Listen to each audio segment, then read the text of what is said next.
Hi, so good morning, everyone. My name is Sherma Muller. I am the marketing executive here at Inova. We're just about ready to begin our webinar, Best Practices for Teams.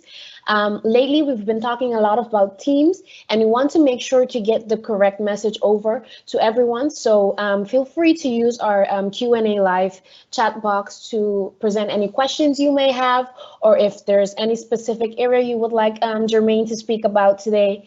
We really want to help and we want to make this a very interactive session. So please don't hold back. This is the time for you to ask anything that you need to ask, and also for us to present you with some best practices or slash tips and tricks on Teams.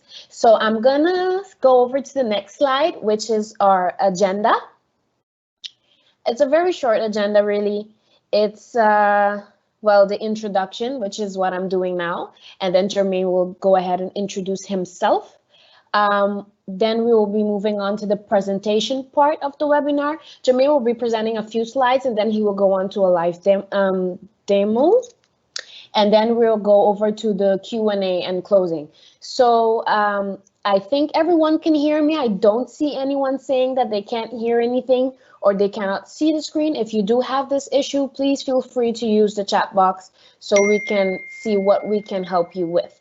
So I will go ahead and pass over the word to Jermaine. Jermaine, you can take it from here, and good luck. Okay, great. Thank you, Sherma. Good morning, everyone. As Sherma said, my name is Jermaine McDonald. So I'm the solution specialist at Inova Solutions, and today I'm going to be speaking with you about some best practices for Microsoft Teams.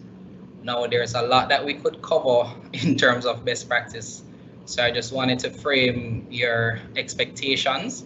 We have tailored this webinar for a level 100 user.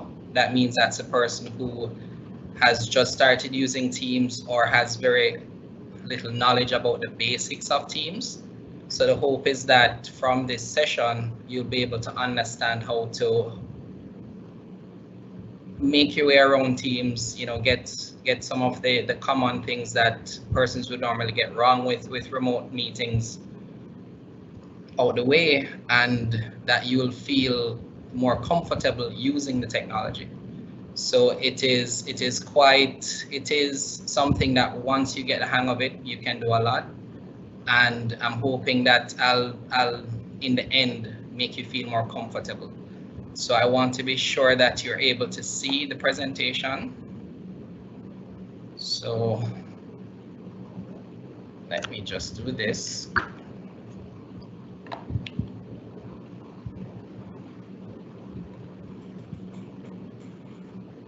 So Sherma was saying before, feel free to ask any questions. If there's anything that you'd like to know, you'd have to wait until the end. So I'm going to stop sharing for 1 second, and I'll put the presentation right back up, okay?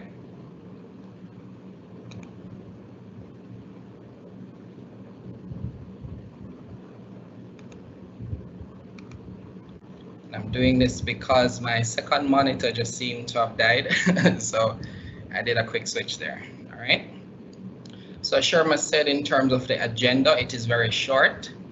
So really what I'm going to be doing is just setting the context behind what Teams is, what it isn't. There are times when Teams is compared with other technologies. I sometimes think that's not a fair comparison because I think Teams stand in a class by itself. So there are definitely lots of technologies that you can use to have meetings and have calls. However, with Teams, you're able to fully collaborate. So it's not just having a call or a video meeting. It's the ability to collaborate, share files, integrate with applications, and do much more. Then the next thing I'm going to do is cover 5 areas that I think you should focus on or get a handle on to be able to successfully use Teams. So I'm going to go into that, and then the last part we'll open it for Q&A. If there are any questions, maybe something wasn't clear, feel free to ask it at that point. during the presentation, I'll be switching between my screen and showing you what I'm talking about in Teams. So as I share one point, I'll go to an actual demo so that you'll see exactly what I'm referring to. So that's the flow. So we're about to kick it off now. I'm going to do a quick check to see if there is anything that I need to address, Sherma, before I start. Am I clear to go? You're clear. Okay, perfect. All right, so Teams is one of the fastest growing technologies across the world. As of maybe last month, there were 71 million plus users using it daily. And from maybe 2 months before that, it was about 40 million. So definitely we saw with COVID-19 that there was a great surge in using remote technologies such as this. And so now persons are having meetings daily. And the benefit of Teams, one of the things that I really like is that I'm able to run errands at times and still not miss a meeting. So I have access through the mobile app to be able to check my messages if anybody from the team wants to speak with me. If there's a meeting but I have to run an errand, I'm able to do both at the same time. If I'm driving, I just set it up hands-free mode and I'm able to listen in.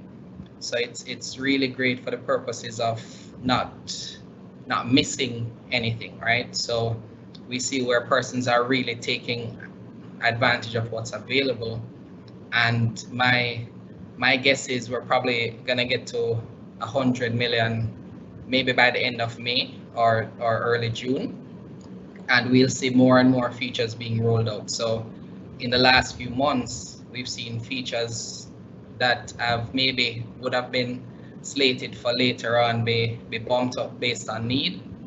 So I mean, before I go any further, I'm just realizing for those who may have never heard about Teams, this is your first time you just saw this webinar and you were interested.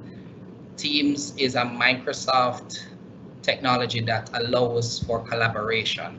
And I say it that way because I don't want you to think of Teams as just like Skype or like Zoom or like Google Hangouts. It's more than that, all right? So we see where in this time, we have no choice but to work from home. So there are some persons who have to go into the office, but where possible, persons are working from home. So first and foremost, we have to be able to accommodate that. And so naturally, as persons search for solutions to be able to accommodate that, Teams is the one that many persons are turning to.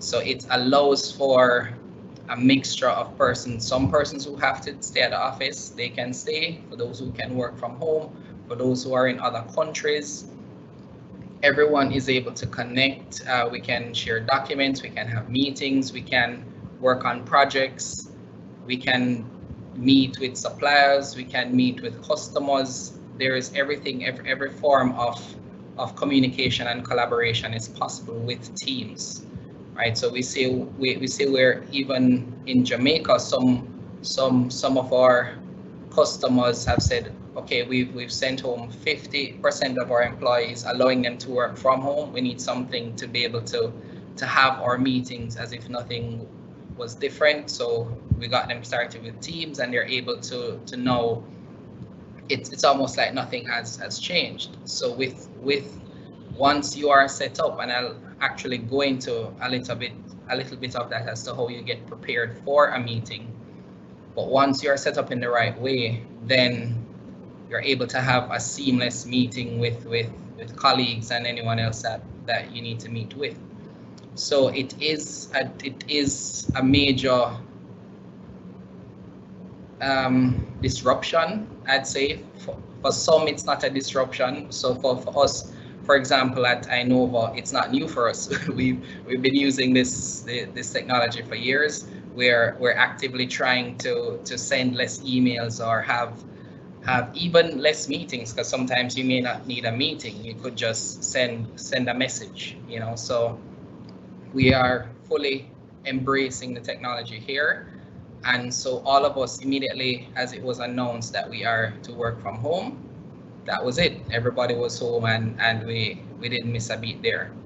So I wanted to also touch on the fact that the benefit that you have is also being able to see someone. So for example, even now, the fact that you're able to see my face, it's different than you just hearing my voice. So having the ability to meet with someone, see their face, see their facial expression, it gives you a different feeling, so you don't feel alone or like you're just hearing a voice, right?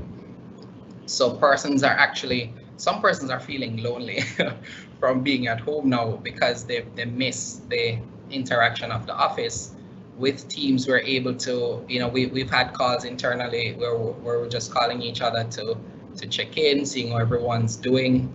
And so that's, we're fully able to embrace this new reality that we have with Teams.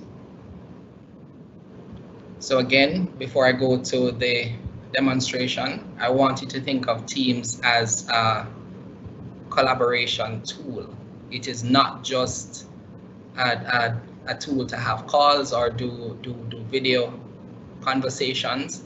It integrates fully the Microsoft 365 suite.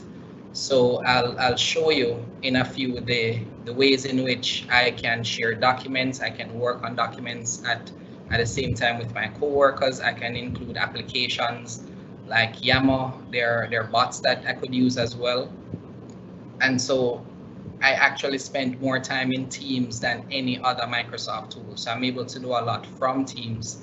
And there's also the ability to forward emails to Teams that you create. So for example, there may be some persons who may not need to spend as much time in their inbox anymore, because as it relates to that particular team that you're in, you can send and forward messages to that team as well. So I'm going to go into 5 sections, and it's phrased 5 mistakes, but I mean, it's 5 things that I see in working with customers and discussing how to use Teams. It's 5 areas that if I had the chance to only focus on 5, I would tell you to take note of these 5 to be able to use Teams in an effective way. So let me jump right in.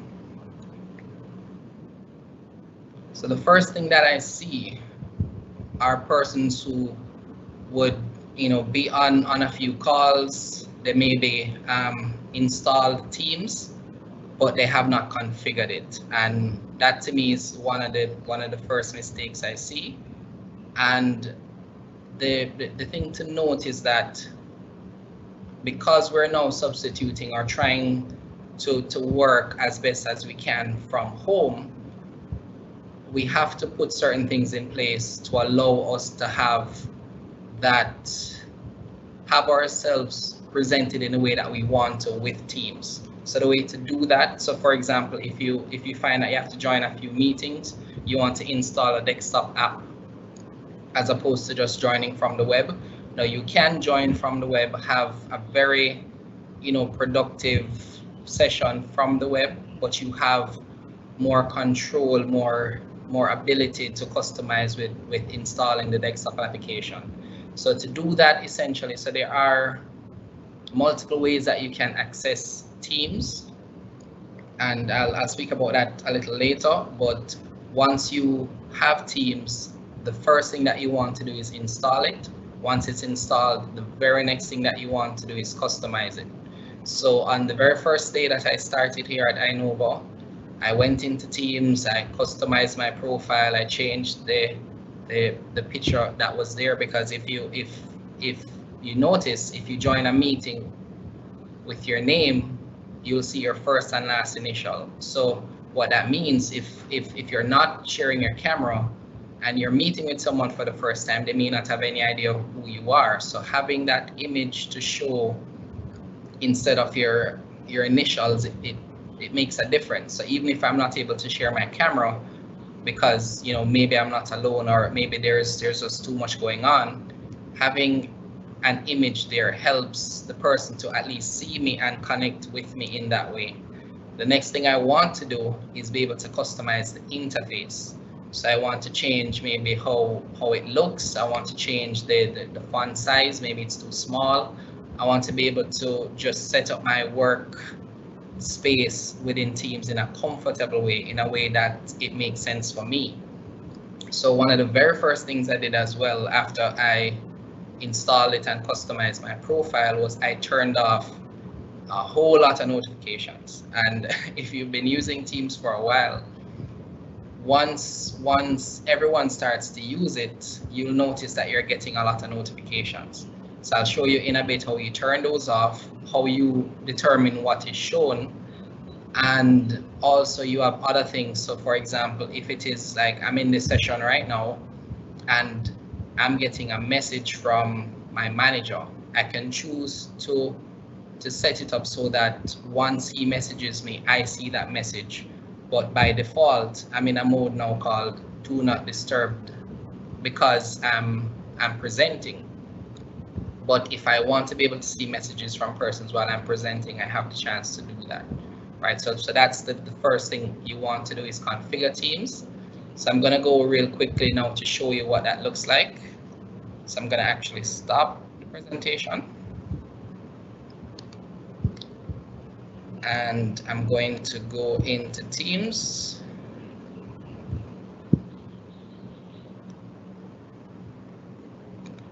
Share my screen. All right. So you should be seeing my screen now. So what you're seeing is the live meeting window that I'm in. So it will look different from your typical meeting because a live meeting is different. So I'll share the differences on the point about meetings, but the area that we want to focus on now is my profile here to the top right. So once I click on the icon that either has my initials or my photo, I'll have some options there that are available to me. So the first thing that you'll notice is that it shows my status as presenting. So this tells everyone within my organization that I'm presenting right now. So if they may be reaching out to me or messaging me, they'll understand why they can't reach me, right? And right below that you have saved messages. Now, if I had tagged a message previously, I can click on saved and all of those messages will show. The most important thing I want to show you here though is the settings. So I'm going to click on that. And what you're seeing is the settings for Teams. Now, right now I have the dark theme turned on. If I want to change to the default, I could do that. And you'll see where it will change the theme. I prefer the dark mode now actually. So that's the one I leave it on, but you'll see once I click that, it's able to change. If I wanted to do some other settings here, maybe not auto start, even though I'd recommend that you leave that on. There are some other things that I can change here, like the language. So for example, if my primary language is not English, I could have that set here. But the area that I want to show you here that you want to set up first is your notifications, right? And that's what I was referring to just now. So I have all of these off, and that's because I get a lot of messages every day. And if persons may respond or try to reach me, I'll just be getting that notification and banner message each time. I don't want that. So I turn these off, and what I do is I've left on mention. So if somebody tags me, I'll see that pop up to the right of my screen as a banner message, and I'll show you what that looks like. But those are the things that I want to see. So if somebody tags me, messages me specifically, I want to see that. But if it's just a regular conversation, maybe somebody saying something, I may not want that to grab my attention right away because I may get notifications every few minutes if I leave things on the default. So you want to spend some time here. If you want to turn everything off and see what that looks like, you can. If you want to leave it as the default and then see how things go, you can do that as well. But you definitely want to consider this before you even start using Teams, right? The next thing that I can do from here is I can customize my devices. So I can set the camera, I can set my microphone. If I have, let's say, multiple cameras or multiple headsets, I can configure that here. And the last thing I'll show you from this section is privacy. So there's a setting called Manage Priority Access. And from there, I can choose a person or persons where even if I'm set on Do Not Disturb, I can type that person here and I'll still see those messages. So that's what I was saying. If you may be presenting, however, you want to ensure that you don't miss a message from key persons, you can set that up here. All right, so I'm going to close this out. I'm going to switch back to my dark theme because that's what I want. So I'm going to close that. All right, so I'm going to go back to my presentation.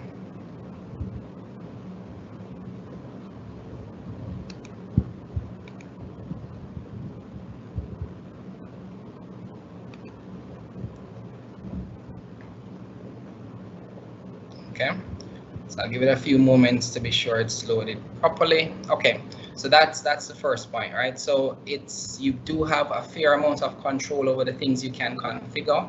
One thing to note here is that settings that you configure on the desktop version will not translate to the mobile version. So if you have Teams installed on your mobile phone as well, which I recommend you do, you want to go in on the mobile phone and configure those settings as well. So like notifications that I was saying, your profile pic will transfer definitely, but all the settings that I mentioned in terms of configuring, you want to be able to set that up on the mobile app, only because if you're seen as away from your PC but you're on your phone, you're gonna start seeing those notifications coming up on your phone. So if you want to take a break, as in maybe go to lunch or take some time away from work, you want to configure that to ensure that you're getting the messages at the time that you want to get them. All right.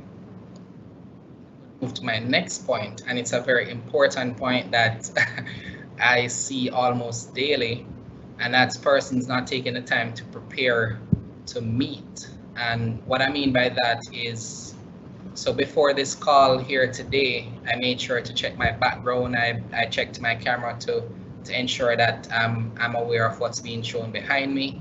I would have had a conversation with my wife to let her know that I'll be having a meeting during this time and I'll be sharing my camera. So she's aware that, you know, the space needs to be, well, not off limits, but yeah. So she'll know not to disturb me, or maybe if there's anything that she would want to do close by, there's some consideration there.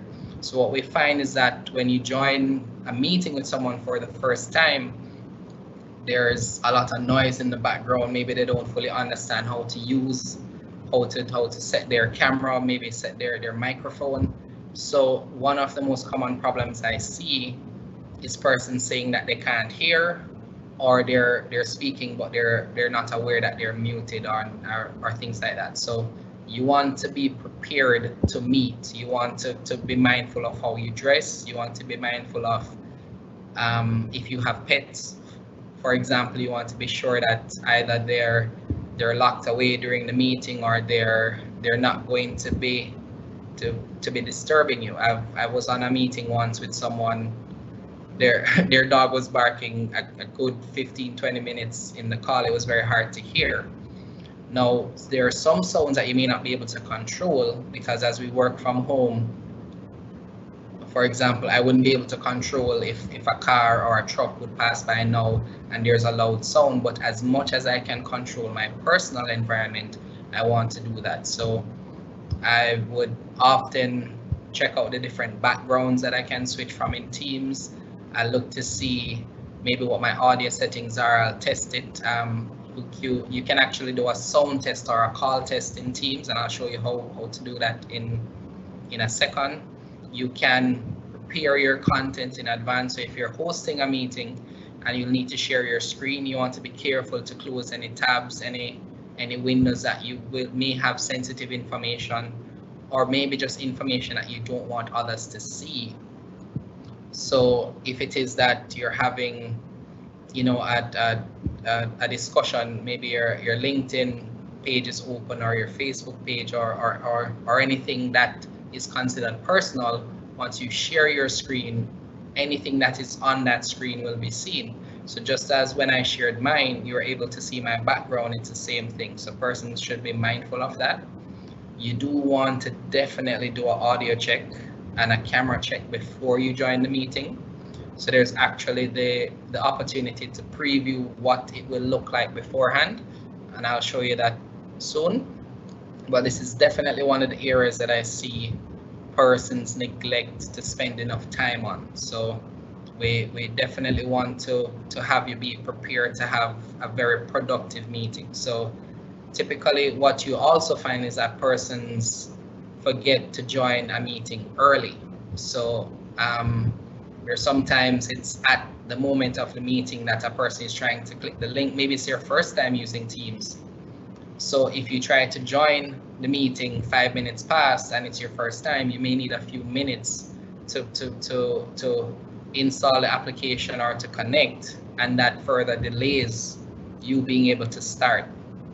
So you want to join maybe 5-10 minutes before, ensure you're set up, be sure to mute your microphone, turn off your camera until you've checked the preview to be sure that it's good.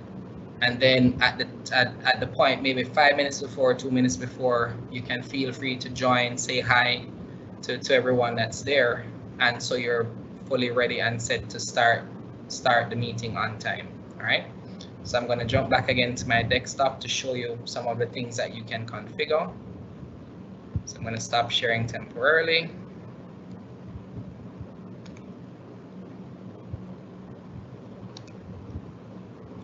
Then I'm switching to my screen again.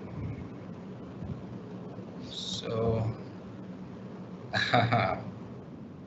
and therein is my mistake. One sec.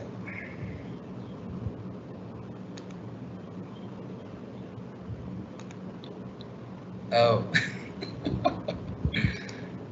there you go. Okay. All right. So before I join a meeting, it will typically show me that my audio and video is there, right? So I have, why is this given? I'm very sorry, guys. I'm not this. That's what I need to do. Yes, I needed to have stopped the slideshow. Please forgive me for that. Okay, there we go. So before you join a call, you have the opportunity to see, you usually see a dial that shows your audio and your video. So it's typically, there are some cases where where it will be on or off. You want to be sure you're aware of which it is. So if the camera is on, typically you'll see it highlighted in purple. If the microphone is on, it will show you that as well. I always turn them off first, especially since I want to be sure that, again, I'm just doing that mental check to ensure that everything is off. You know, my background is okay. You know, maybe my phone is on silent. I want to check those things before, right? Once I'm in that meeting now, or even before the meeting, I can come in and I can check my background settings. So when I come to my background settings here, you'll see with Teams where you have the ability to change your background. This is actually a feature that was rolled out within the last month. And I can switch between these backgrounds and do a preview. So once I select that background, it should give me the ability to preview it. And then I'll see what it looks like here to my right. Then if I'm okay with it, I just apply it. And my video is turned on at the same time. So this is how I choose to present myself in a meeting. So this is what my meeting attendees will see. Now there are times when maybe it's okay with sharing your default background, and that's fine too. So I can actually turn that off. And so what you're seeing is my work area right now, right? So it's a little bit cleaner to me to show one of the backgrounds that's available. So I'll leave it on that. I also have the ability to check the devices that I'm going to connect with. So because I have multiple devices, I want to be sure that I have the right speaker selected and I have the right microphone selected. So if you're having audio challenges in a call, you want to check those settings. So to access it, there's usually 3 dots within the meeting window. That's called more actions, but it also presents you the device settings before you join the meeting. So you want to check that out. Be sure that you're hearing or you're seeing dial move with audio. And you want to also check the type of camera that is being shown. So for my device, I actually have 2 cameras. So I can switch between my front camera, which is what you're seeing now, or my rear camera. So if I actually was around a desk, or maybe there's somebody across from me and I wanted to display that person, I could turn on my rear camera and you'd be able to see behind my PC. All right. So those are some of the things I was mentioning.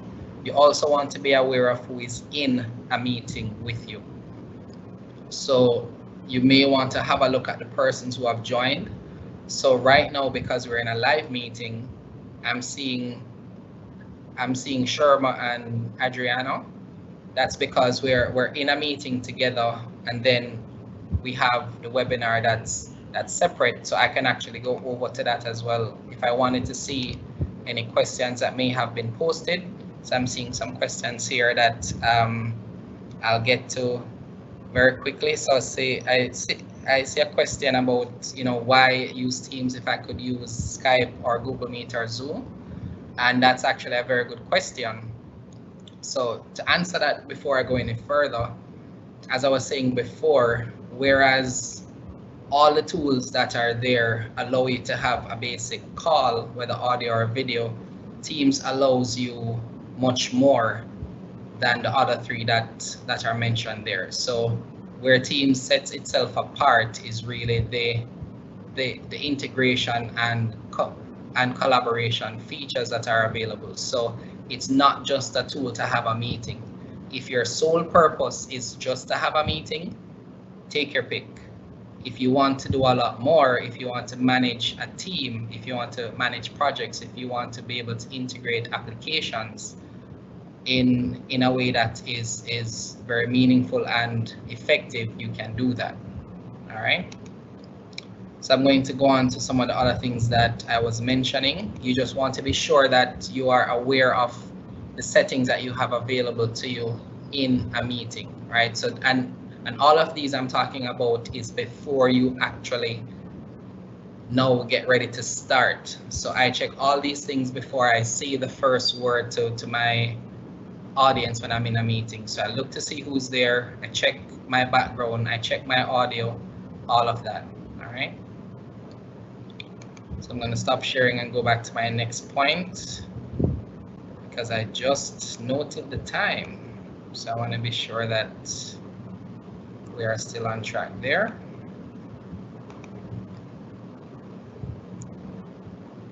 All right. Point 1 and point 2.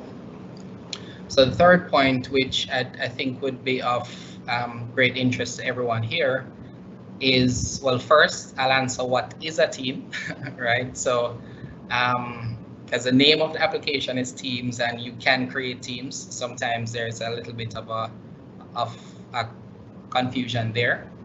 So the question that I see that persons don't ask is, do I have the right amount of teams, right? And so we even just yesterday, I was working with a customer.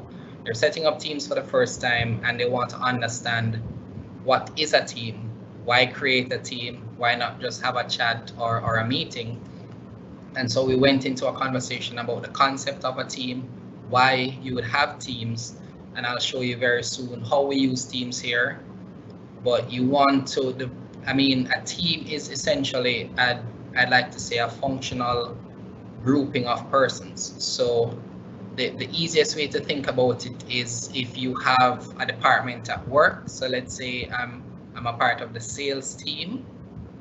I can have a sales team within teams. And so my fellow colleagues in the sales department, we can have a central place to be able to communicate, share documents, share marketing materials, discuss the marketing campaigns that we have coming up, and everything related to that department. I could also be a part of a team that has my entire organization. I can also have a team that is with the technical person. So I work a lot with the technical team here. So I am in a team that's just for the technical persons.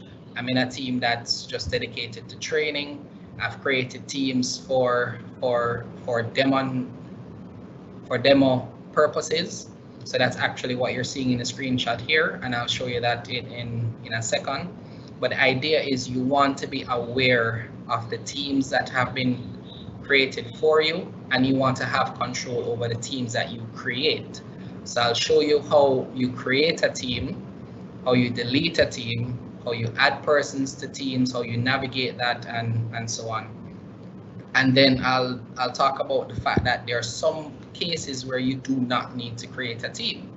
So there are some persons who get a little bit carried away, and in the testing they're creating maybe 10 teams when they really only need one. And so each time you create a team, there's actually something that happens in the back end, and it creates directories and other things that are there. So if they're not being used, sure, it's in the cloud and you don't have to worry about storage, at least not just for the creation of the team, but it makes for good management. It gives you want everything that you're seeing to be relevant to you. So as you notice in the screenshot, and this is my screen actually that I took it from, I've gone ahead and hidden the teams that I'm not currently actively using, and I can change that at any point. All right, so I'm gonna jump back to my screen again. So the first thing I'm gonna do is end the presentation mode so that I don't make that mistake again. And then I'm gonna stop sharing.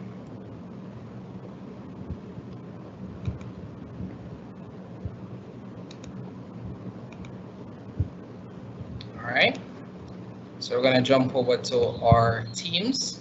So once you're in the Teams application, to your left, you'll see some sections there. So I'm going to Teams now. So these are all the teams that I'm a part of or that I've created, right? So a team that is hidden is still a team that is functional. It's just hidden for me. So if I wanted to close everything that I've selected as hidden, I'm not seeing it right now. I have the ability to create my own team. So I'll actually show you that real quickly. So I can, to the left of my screen, I can choose join or create team. I select create. I'm building it from scratch, or I can actually create it from another team. I make it public. I give it a name, and I click create, and that's it. So I would have just taken maybe 5 seconds to create this team. Once the team is created, then I will be brought to the general section. All teams by default will have a general channel. Now the concept of a channel, think of it as areas of focus or topics within that team. So general is as it suggests, it's general. Everyone can see what's going on. It's for general conversations. So in this team that I've created for support, I can add persons to this team. So I click add more persons here, and I'm able to just type in the names of persons within my organization, and I'm able to add them. So that's it. I have the choice to make them an owner. An owner just means that they have the ability to delete the team or to configure certain aspects of the team. So if you're not comfortable sharing that ownership once you've created a team, just leave the person as member, and that would be enough. But as an owner, it is usually best practice to have multiple owners just in case. You know, what if you create a team and that owner is no longer part of the organization? Then you'll need you need someone to be able to take control of that. All right, so I'm going to click close, and very shortly my coworker who I just added will get a notification that he's been added to this team. So from this team I can have conversations. So that's what I can do here. I can create additional channels. As I said, I can share files and documents here. I can add applications as well. So I'll show you that in the final point, but just know that that can be done. And what I was saying before in terms of persons not managing teams well, there's an option here right beside the team, the 3 dots. You want to go here and ensure that you are aware of who is in the team. Let's say that that team has been there for a while. You want to check the persons who are members. You want to check the settings of the teams. Maybe you want to upload a photo. Maybe you want to set permissions. Maybe you want to just share that code with someone for them to be able to join, but you have the ability to control what's happening, so it's not a free-for-all. You also have analytics for that team. So you can see the number of users, you can see how well they've been using that team. So this team was created yesterday. So let me actually switch for another team. Go to this one instead. Let me go to analytics to give you an idea of what that looks like. So I can see here the number of active users. So maybe I've created this team for the purposes of persons to collaborate, but right here, as you see, I have 18 users, but 15 are inactive. So the question I'd be asking here is this an effective team? Do we need a team? Are persons aware that this team is available? Are they using it? Those are the things that I'd use this information to make decisions on. It also shows the active days. So maybe it's a particular day for the week, and it also shows the messages that are sent. So for active teams, of course, you'd see a lot more information, but as we saw with the number of inactive persons, I would be discussing with the members whether or not we're using the team in the right way. Do they have any questions? Do they not know how to use it? Do I want to have a session with them to maybe explain to them how it's done so that they're familiar with it? All right. So that's the last point I said I would show you is the chat.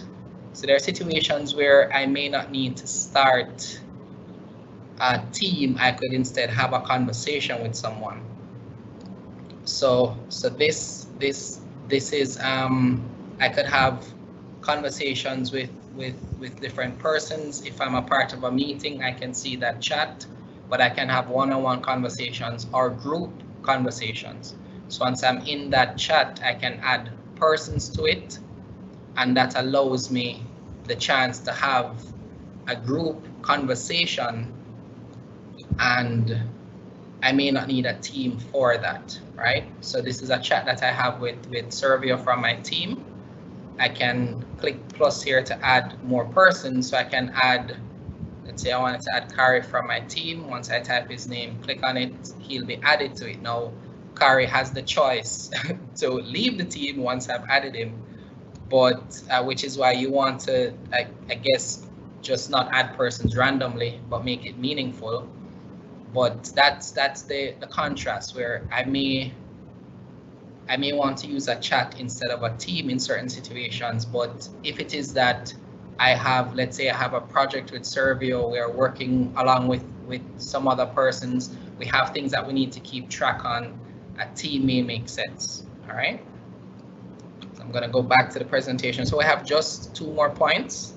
I know we have a certain amount of time left, so I want to be sure to get those key points in before we end, and then depending on the time we have left for questions, then we take it from there. So the 4th thing that I see are persons not taking the time to be able to manage meetings, right?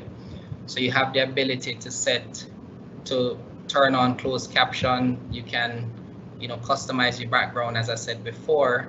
You can turn on the recording in a meeting, and you can then share that recording, edit that recording to send it out again. So let's say that I wanted to do a recording of this Teams demonstration, I could do that, make some edits and publish it externally, or publish it internally and share a link externally.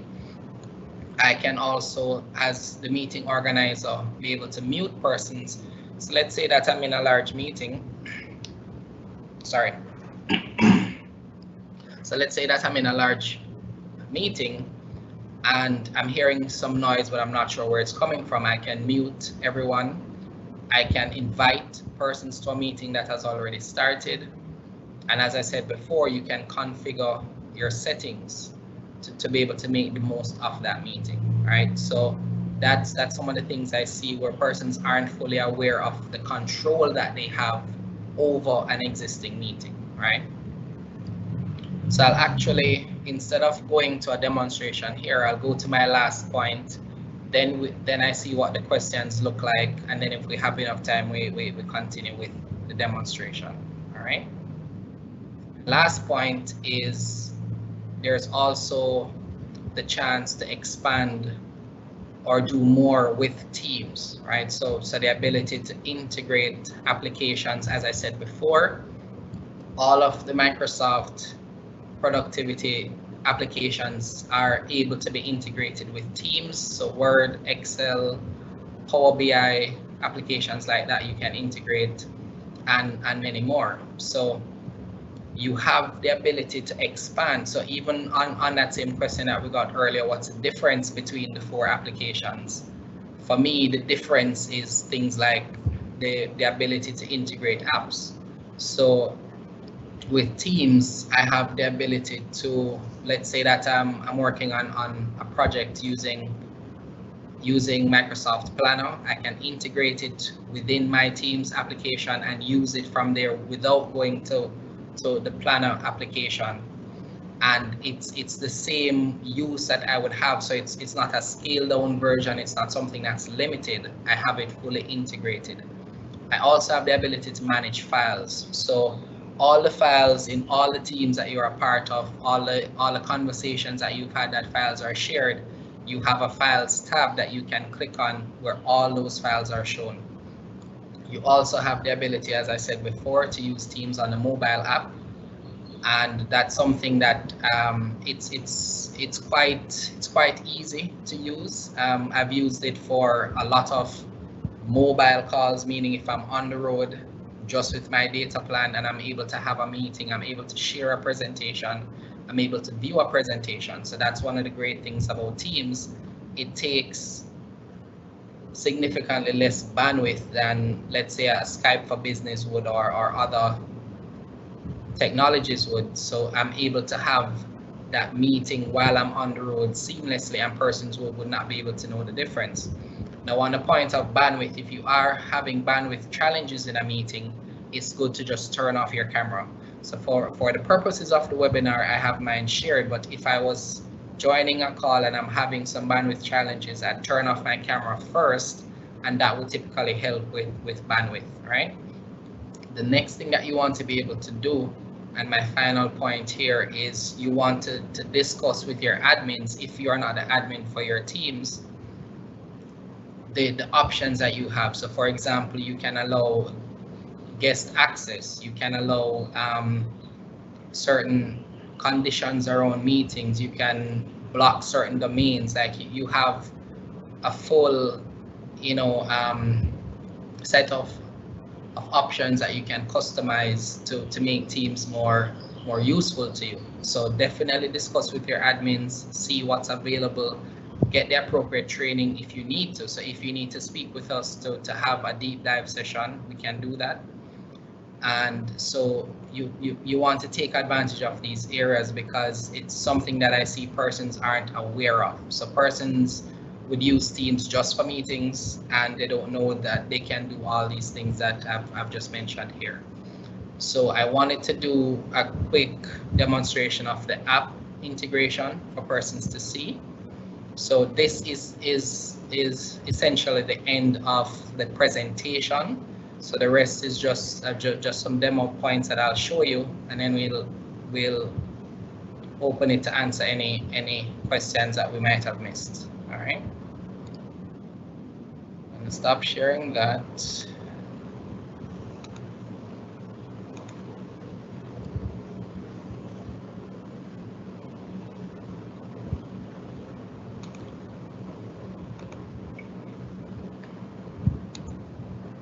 All right.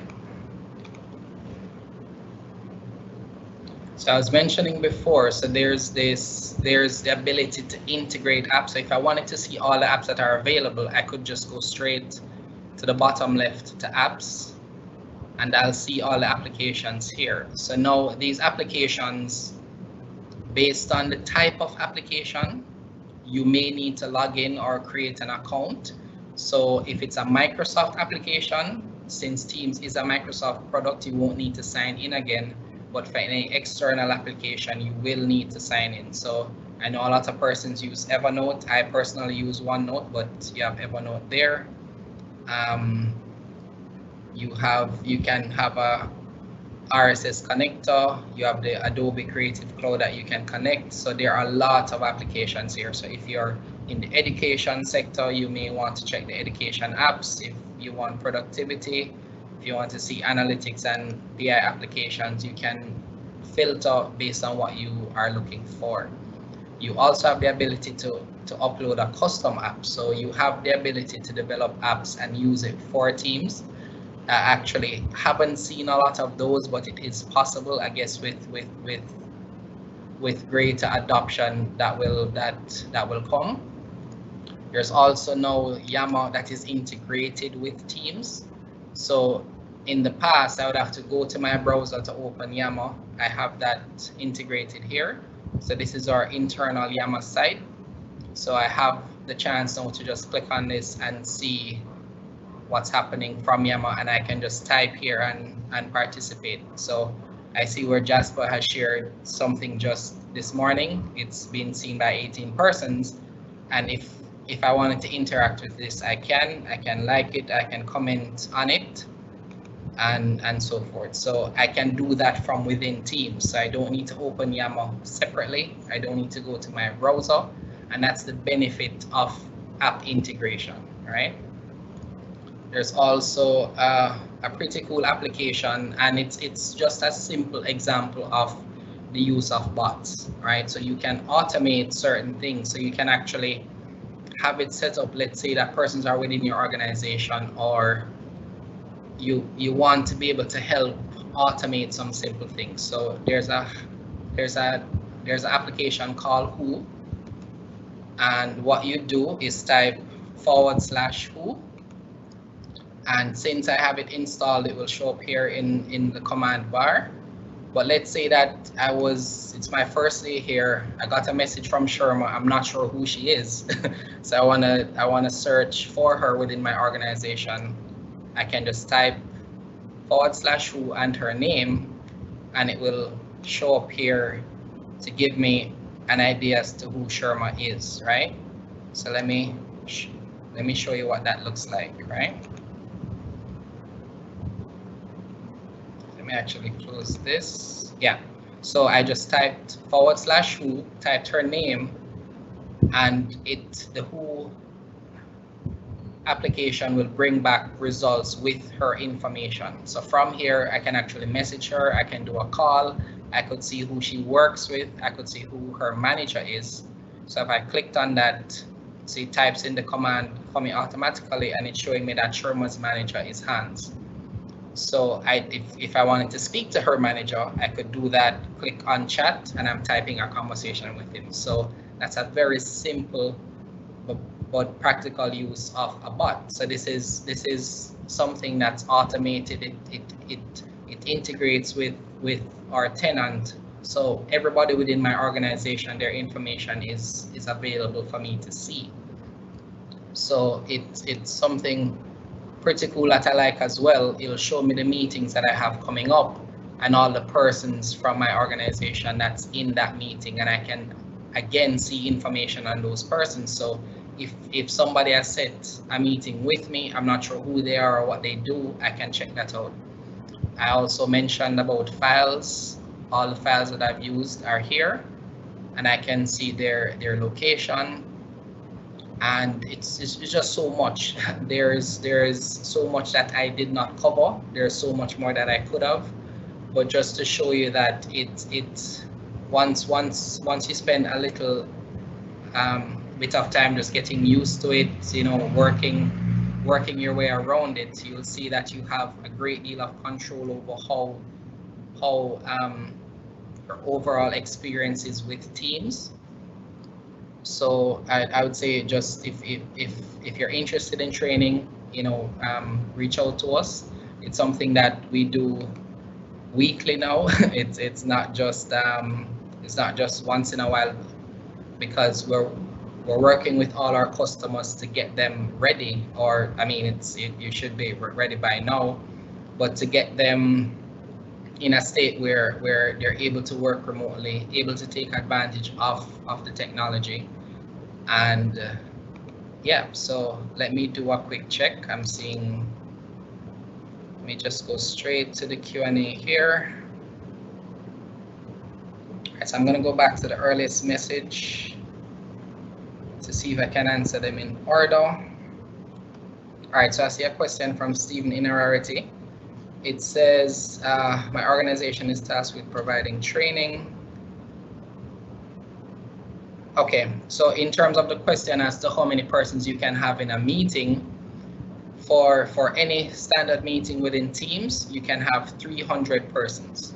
So when you get to 301, that person will see a message that the meeting is full, right? If you want to have a larger group meet, you can have what's called a live session, and that's the session that you're in right now. So this session accommodates up to 10,000 persons, right? So that covers a wide range of scenarios that you may have. And the next part of the question is what is the interactivity? So the difference between a standard meeting and a live meeting is that a live meeting, you have, whereas you'd have the chat for the meeting, you can use the Q&A for the live meeting. There is a little bit of a delay, so there's a 10 to 15 second delay with a live meeting, and that's only because the data has to be sent to the Microsoft servers, then published, so there's a small delay there, but it is what you've been experiencing now. So for Stephen, the same experience that you've had in this meeting here, in this live session here, is what your users would have. All right, next question is in terms of the recording, and I saw Sharma would have answered that. Thank you, Sharma. All right, so to generate, I see a question from Sharon asking how you generate a register for the meeting. So I'm gonna try and answer this the way that I've read it. So if you want to see the persons who participated in the meeting, in the chat window for each meeting, you will see once a person has joined. So if you sent a meeting to someone and they did not join, you can look at that list. Now, naturally, if it's a large meeting, it's not as easy to track that, but when you are the organizer, anyone can actually check the participant list to see the number of persons who are in the meeting. So if you invited 30 people and you see 20, then naturally you can tell that 10 are missing. And if somebody has left the meeting, you'll actually see that they have left it, right? So that is something that you'll be able to track easily. Now for a live meeting, Sharon, you won't be able to do that because persons, it depends on how it is set up, but typically with the live session, the persons who are viewing are considered anonymous viewers, meaning you type in your name, you enter, so you won't be able to track it in that way. So if you're having an internal meeting, 300 persons or less, you can see when persons are leaving. For a live meeting, you can't. All right, so next question I see is, I've heard complaints that during video meetings, persons are, okay, so the question says, frequently I've noticed and heard complaints during video meetings with several participants that it's not possible to have everyone's video turned on at the same time. So for that person's question, because they didn't share their name, that's to do with bandwidth, as I was saying before. So you, depending on how the person is connecting, especially now we're working from home, the bandwidth at home is not what we're used to having at our offices. So we may be home where we're sharing that internet connection with children, with brothers and sisters, with other persons. So that affects the ability to seamlessly have video for everyone. Now, what I would typically do is depending on the time of day, because I've actually noticed personally that there are points in the day where there is less bandwidth issues. So I actually, if I can have a meeting later on in the day, I actually would. If I can have it earlier in the day, I would. So that way my shared internet connection at home or the bandwidth given by my provider is not impacted. So depending on the purpose of the meeting, you can turn off video, and because usually once the video starts to lag, then the audio will start to lag, and then that'll be a bad experience. So turn off video first, wait for the connection to stabilize, then you can turn it on.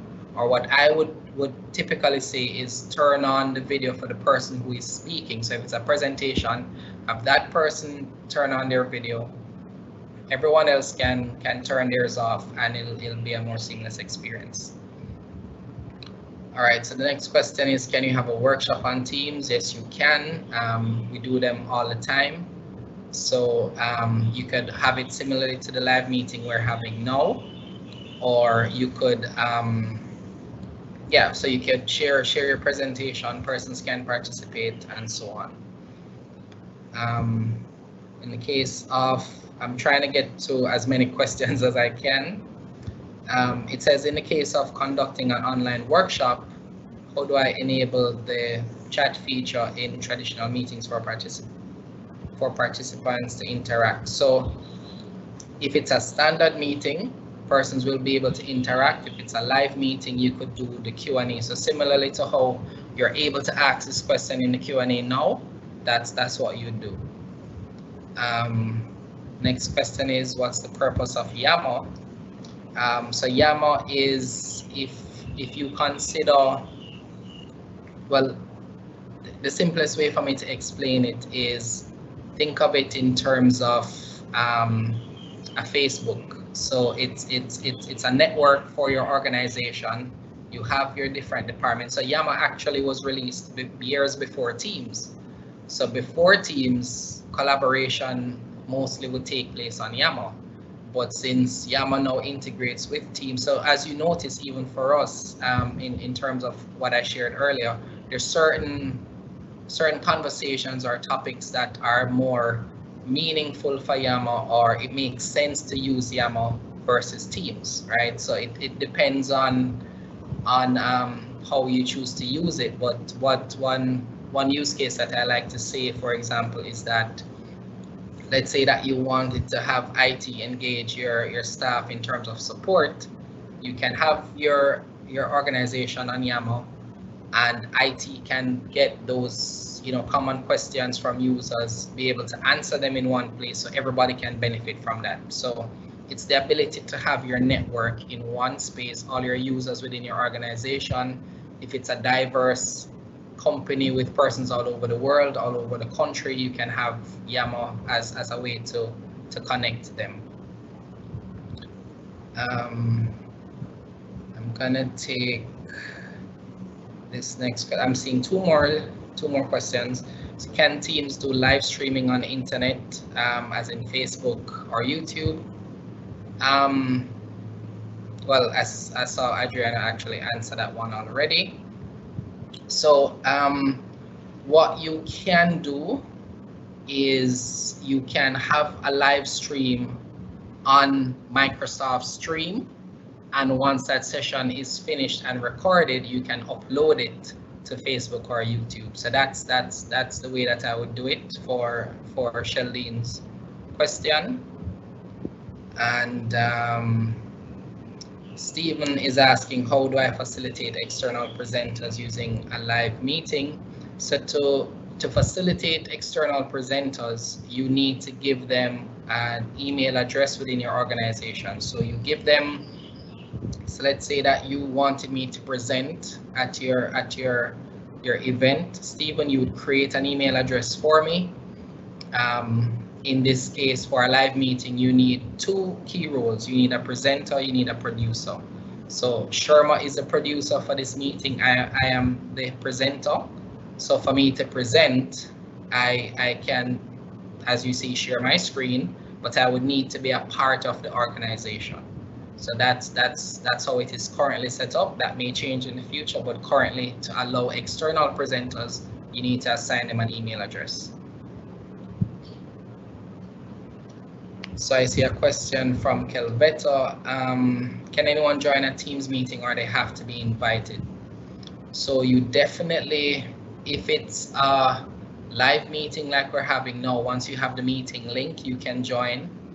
From within the meeting, I can actually pull in someone, but you definitely will need a link of some kind to join a meeting. So that is essentially your invite.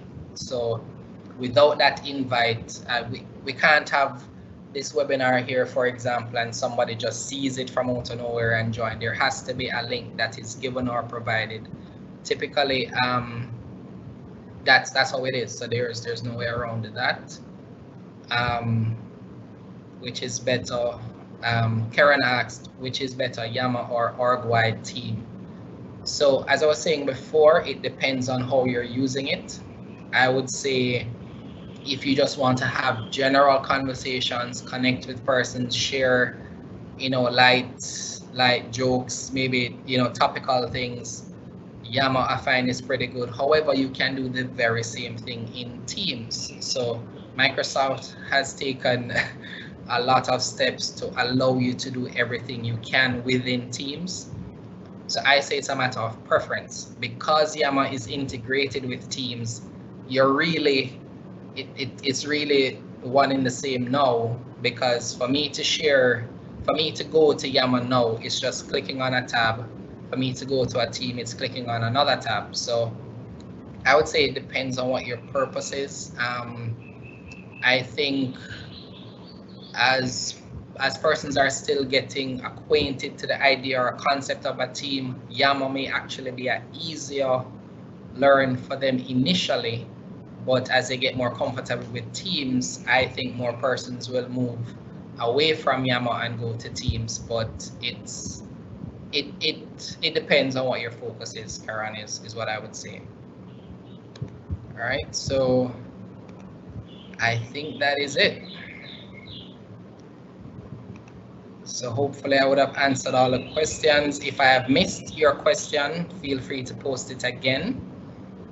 But I believe we have a giveaway now. Sharma, you want to share the details on that? Yes. So today we'll be giving away a 60-minute consult with one of our experts. It can be Jermaine, it can be Jasper, it can be Ronald, depending where you're from. So they attend to different regions or locations in this case. The gift certificate is actually valid for one of our solutions.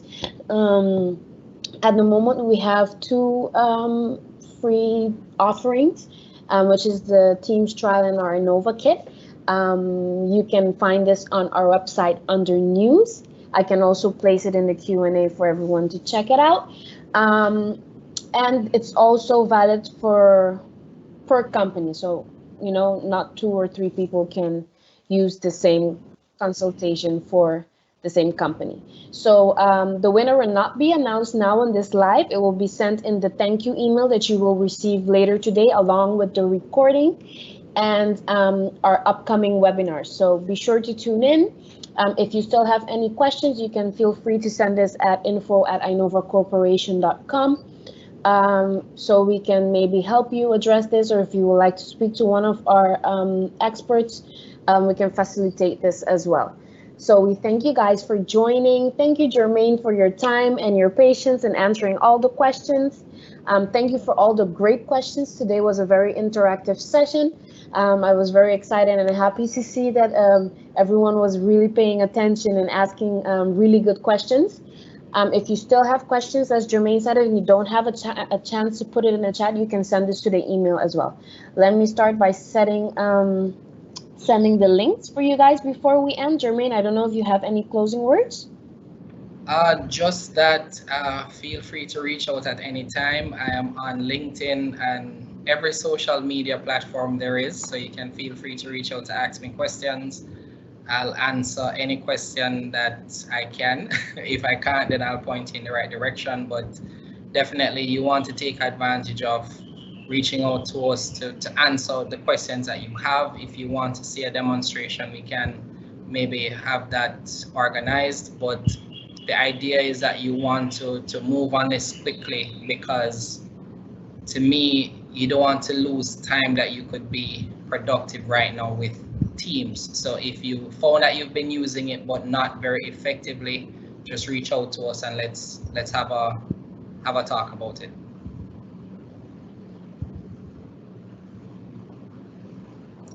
Okay, so that's it for me. I'm gonna stop sharing, and I believe that we can officially end whenever you're ready.